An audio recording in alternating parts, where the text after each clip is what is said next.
welcome back to the Fagatory. I'm your host, the scientist that works here, and the fit is thematical, I swear.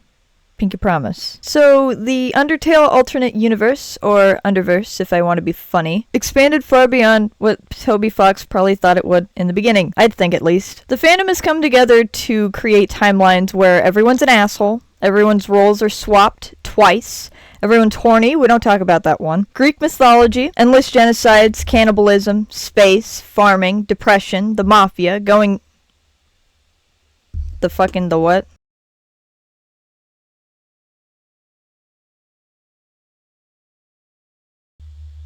That's the funniest collection of words I've ever seen in my life. Looking further into it, it actually isn't formatted like the rest of the AUs. It's more of a roleplay. There's like an extensive paragraph for each character and their role in the universe. But aside from a passion project that hasn't been spoken a word of since like 2022, there isn't any other medium of which this AU is in. So I found out almost 9 years later that Horror Tale got its own comic, like it had been having a comic since like 2018. It's still ongoing and it's still free. Still free. Never has been a price on it. And it's on Tumblr, and it's by Sour Apple Studios, and it's really yummy juicy. You should read it. So then I realized that my favorite way to consume AUs is through comics. So I hunted down some more, and I stumbled upon today's topic of discussion. Sooner or later, you're gonna be mine. And it's not exactly Mafia Tale, but like close enough. So it's not only a comic, but before it was a comic, it was an AO3 submission by Staringback, and they recently came back to work on it some more. It's got 34 chapters. There is no shortage of this submission. And right now it's being adapted into a comic by Melikas on Tapas and Patreon, but this Patreon, I can't show things on Patreon, I don't think. So I'll mainly be using the comic, but for whichever comic pages that I can't find on the web, I'll probably just use the novel's pieces and piece together a little story as I'm telling it. So I am ready to deep dive into this messy yet intriguing world of Underfell, but it's the Mafia. Let's get going already. Alright, I'm gonna read to you the summary on the official little thingamajig on AO3. Frisk sang for a living. She sang in clubs that were populated by mobsters, murderers, and the most violent criminals her city had to offer. She honestly thought things couldn't get any worse until corruption in the form of a grinning skeleton came strolling into her life. His name? Sans. She tried to run, but no matter where she went, he was always waiting for her. That is essentially the first and second chapters. She introduces Fell City as the lovely city she knew and loved growing up, but eventually it got taken over by crime as it began to rise because it's the 1920s and the economy was great and so were people to women. So the greatest mobster in town, Don D, sits in the bar one night and the pianist is like, "Yo, monsters suck ass." And as he's saying this, she sees who he's with, Sans the skeleton. Oh my god. Not that one, the other one. So she makes eye contact with him and then that's like the kickoff of the plot. So after she performs, she goes into the woman's bathroom, and because he's illiterate, Sans enters the woman's bathroom. He's already a red flag, and we've barely met him. He chases her down because he wanted to talk about the Staringback, because it's apparently offensive to monsters for humans to stare, which makes sense, I suppose, but maybe wait until she's out of the bathroom, whatever. So he's like, "Unless you like what you see," and she's like, "Nah," and a whole bunch of uncomfy assault happens. I'm not showing you any of that. All you need to know is that Sans is capable of controlling someone physically through their soul, because that's how he does it in the game. And since he's apparently never spoken to a woman before in his life, he immediately tries correcting himself and going, "Oh, I'm so sorry, let me try that again. Shake my hand." So we lead into the second chapter where he's making a joke saying he stalked her to bars and to home.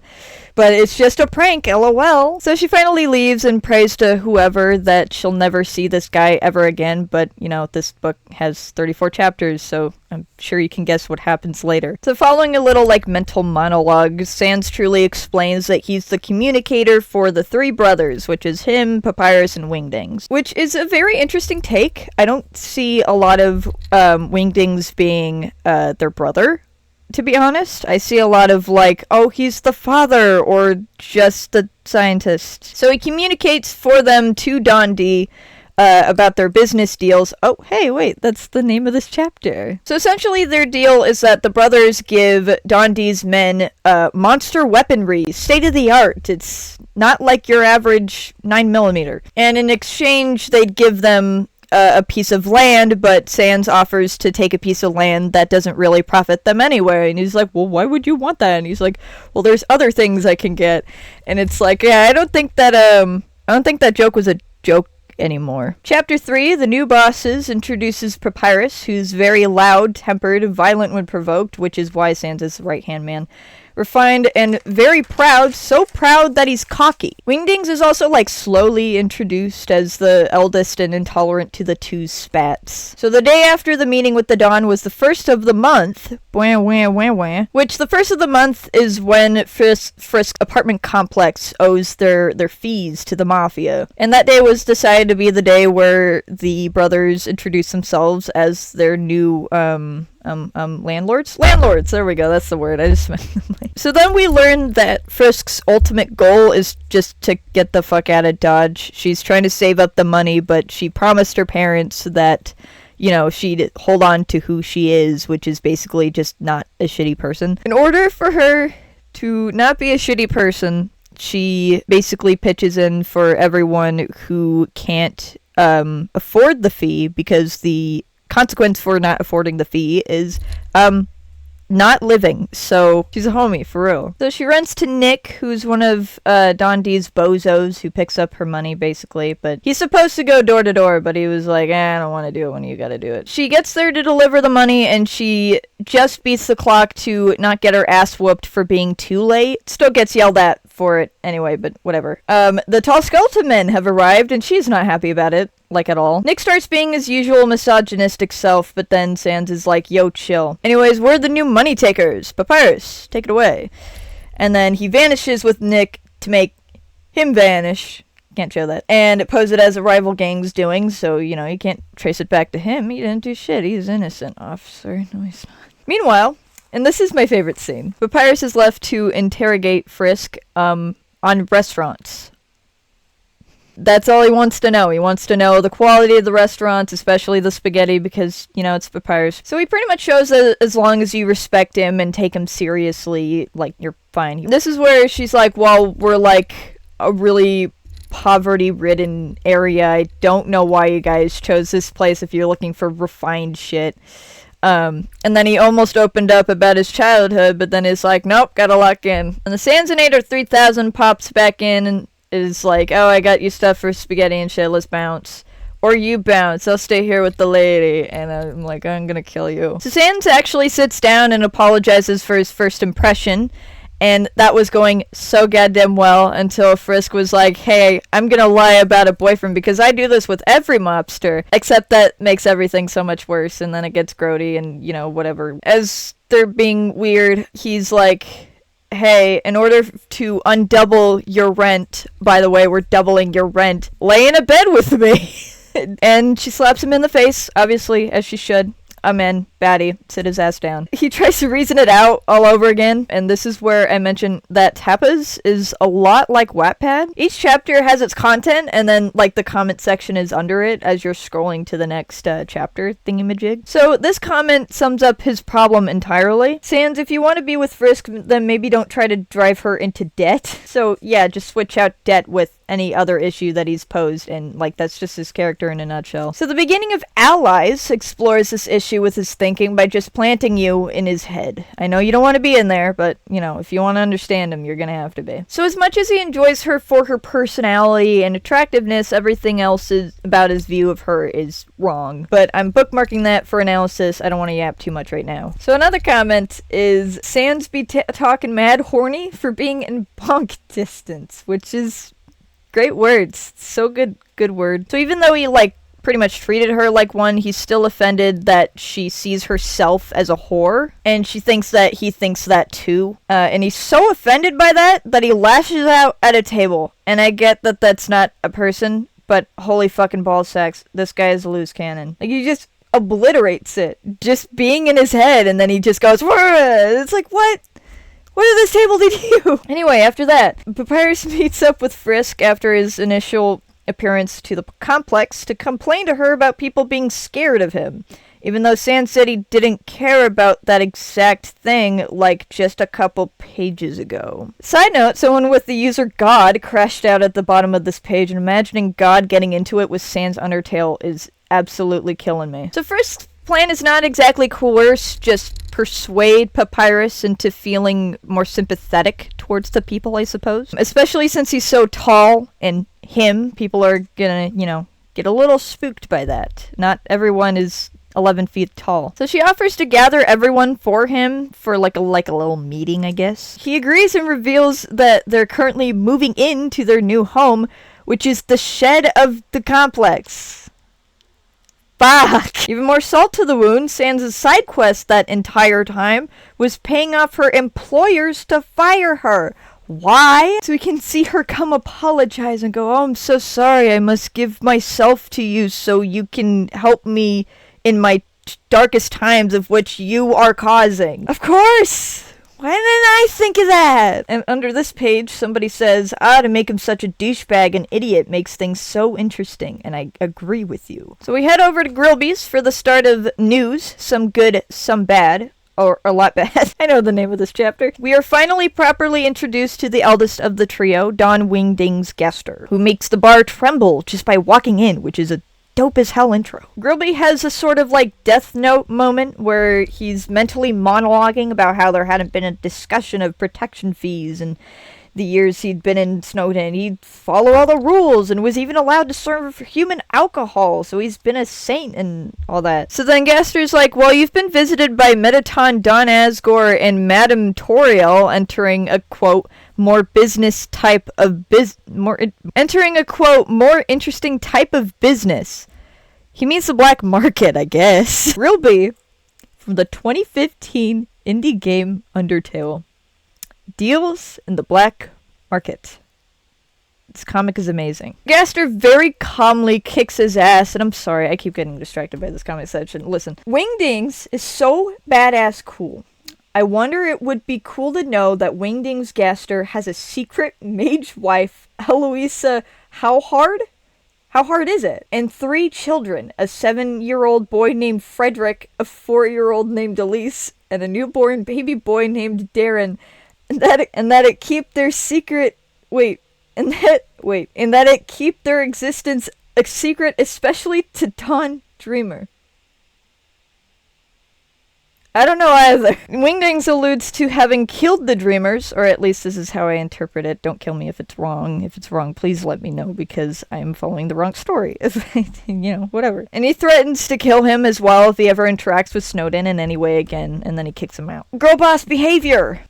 We stand a queen. What happened to me? Cut back to the other two who have finished their home construction for the day. Yes, they're constructing their own house. That's honestly kind of cool. And after Sans has a weird mustard angel Frisk daydream, Gaster approaches him at Grillby's but moves him away just in time for him to not explode into a million bits.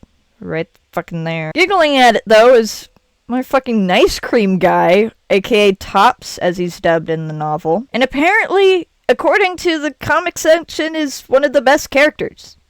I don't know, I haven't seen it yet. I'm gonna be honest with you, I haven't read the novel. I'm not much of a novel girly. I like comics, because I don't have to sit there imagining for 5 minutes what somebody's coat looks like. I guess that's my reason why I don't like novels. I don't know, whatever, we're moving on. What happened to my lighting? The complex gathered around for Papyrus's long speech that ended both really well and concerningly well. The speech was arrogant and backhanded, not malicious though, until he flat out says the park will get cleaned up for the safety of their children. And everyone did a literal standing ovation. You are not ready for the conversation that right there is what a real man looks like. So everyone was cheering, and then Frisk blows him a kiss. That's the concerningly well part. and she hastily goes to her job, only, oh yeah, that's right, she doesn't have one. Thankfully, her employer straight up suggests that it's Sans, so she's like, alright, I know where to put my rage. She also passes up a hottie in the process, I don't know what that's about. So Gasser gets an urgent call from Don D that he needs those cool monster weapons now, and this opens up the fact that Sans isn't exactly lazy in this, as he spends his whole morning building his house for the entire crew that was supposed to be building it. I don't know. So Gasser's kind of like gossiping with him, and he pretty much learns that something that Grilby did was fuck shit, and that Papyrus has a new self-described admirer. See, that's the concerning part of that part. He also has some sort of voice in his head, which I'm sure does not help his unstableness. Then they say the protection fee isn't going to be necessary. Now I'm suspicious. What does that mean? Okay, well, anyway, he goes home and she finally comes to his house, and I mean, she starts to chew him out. Go girl. But I can't hear her over his oversharing. Me too. Demon_, me too. Ignoring that, the final page of the comic released on Tapas at the moment, actually, since I wrote that, there has been a new one, but we will ignore that, is him letting her fall against a concrete wall to offer his hand all gentleman-like. That is so fitting. So there's like a whole side story called Baby It's Cold Outside, based off of the song Baby It's Cold Outside, but that's all on Patreon. I haven't read that at all, but it is the thing that introduced me to this comic. I watched a little animatic thingamajig, and then it was like, oh, and then there's a comic, and I'm like, comic? So with the recap out of the way, I would like to yap at you now, and you will listen to my yapping. Yay, okay. Let's pretend, for a moment, that this story uses entirely original characters, like nobody's from Undertale. In that regard, I do love the way that everybody is written. Frisk has an incredibly huge heart, so big that she can leave the city anytime she wants when she's saved enough, which I'm sure she has done plenty of times now, but chooses not to for the financial status of a group of families that can be killed if they're even $1 short of mafia rent. She doesn't take shit from anybody. Even if she gets hurt, her soul kicks the ass of her assaulter. The list goes on. It's really easy to root for her, and I love me some media with a likable lead. It's great. Papyrus pretty much follows his original character to about a T, but like even if he didn't, this is such a great character and I love him. He's pompous, very passionate, a hint of ADHD, and generally a man held down by his two brothers. He's very deep character. I'm trying to remember the word of it, but I can't. Whatever. Wingdings, while really cool, intimidating as shit, and super cunning, flat out shown to have not been the best caretaker for his brothers, so yeah. Everyone else besides Sans and Grilby are basically glimpses of a character or actually original characters and not from Undertale. Grilby is shady as hell, and that's like interesting enough and stuff, but like the one character that I really wanted to yap about, which is the reason why I made this video because of how much my blood boils, is Sans. Duh. By a long shot. Okay, transition.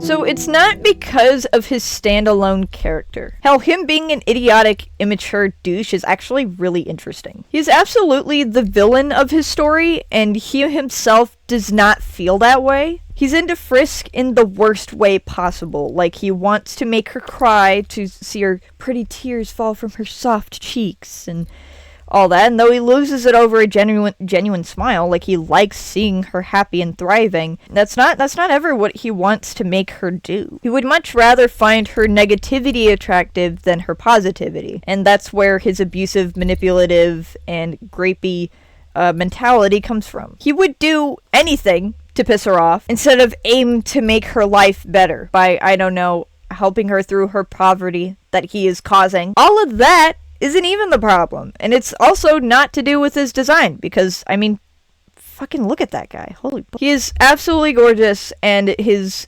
physical character really does reflect his character super well. His smile is like the friendliest thing about him, and even that isn't meant to be friendly because that's to mask who he really is underneath. The guy that wants riches, the girl, and to just continue being an a-hole, even if that means to cause pain onto everyone around him. So if you're familiar with Sans to any extent, you're like, wow, that does not sound like him at all. Is this even the same guy? And my answer is no.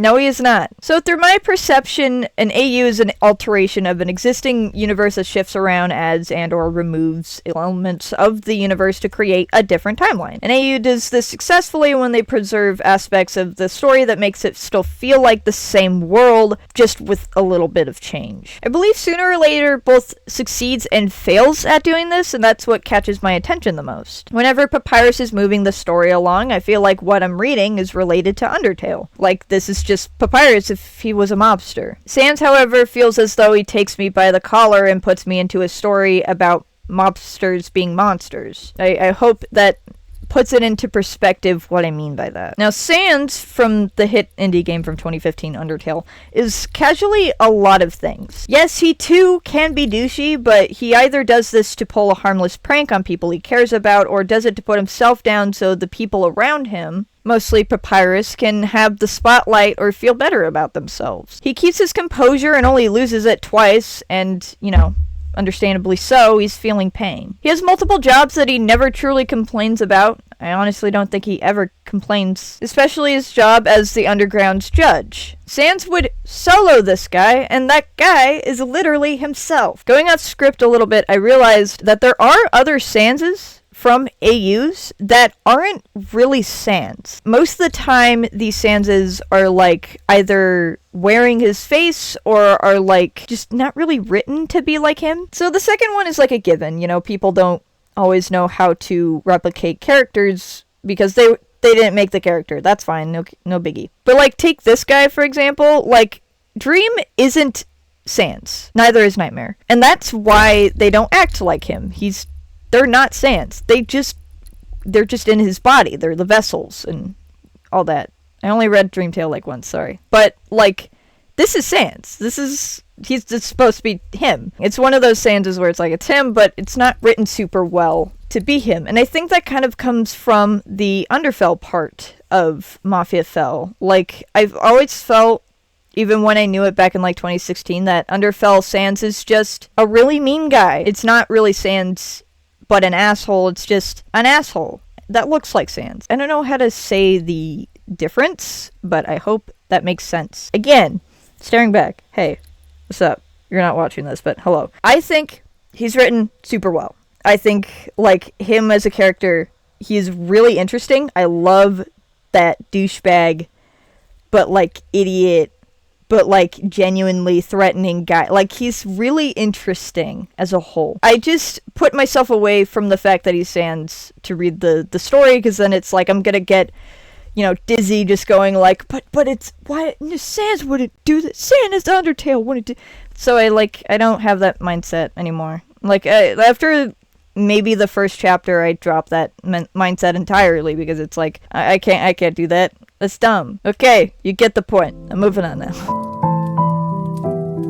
The most interesting thing about him in this comic is that Papyrus is absolutely a good person. Undertale Papyrus caves so fast from being a genuine threat to the player, no matter what route you're playing.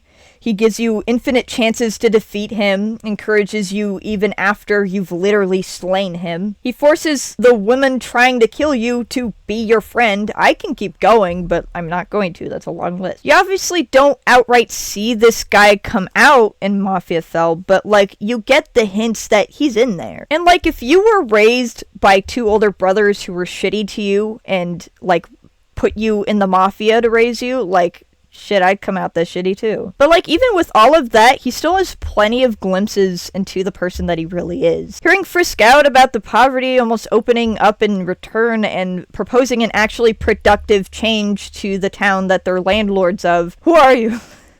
You angel. His negative traits sprout from that side being compressed by his brothers, and you see it only come out when they're absent. They're not in these scenes at all. So it's like, it's a good way to show that he is trying, but he just can't be his best self with his brothers around. And it's like, they can try all they want to make him all tough and mighty, but if they want their trio dynamic to work, especially for negotiating and shit, they should probably just let him be the nice one. So there are a lot of comments under the more recent pages where it's like, people are saying, looking back at this now, it's weird where, like, it feels a lot different from where the story is going. So I'm very I am very excited for where this little comic is going. I wanted to make this little video because a lot of people should know that this thing exists, and it's very great is the thing. It's not like the best AU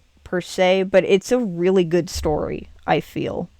I say, and I doth demand. I looked into it, and the author actually came back a few months ago saying that they wanted to continue the story, and oh my god, male yandere is the best term for this guy. Holy shit. So there's more in store for the future. The story isn't over, thank god, and I will be gnawing at the bars of my enclosure till then. Pretty much all what I'm here to say is just go read this thing. I should tell you, wait, don't read it yet. I should tell you that there are a lot of warnings on the AO3 thing, but I don't know if Tappa's like little warnings really come off very well.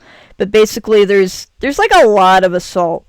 Like a lot of it. Just power through if you can, but like if rape, assault, a lot of violence and blood, all that jazz is in it. So if you don't like that, please don't read it. Now go and have a good day. I need to wipe this off. It's like 7 o'clock.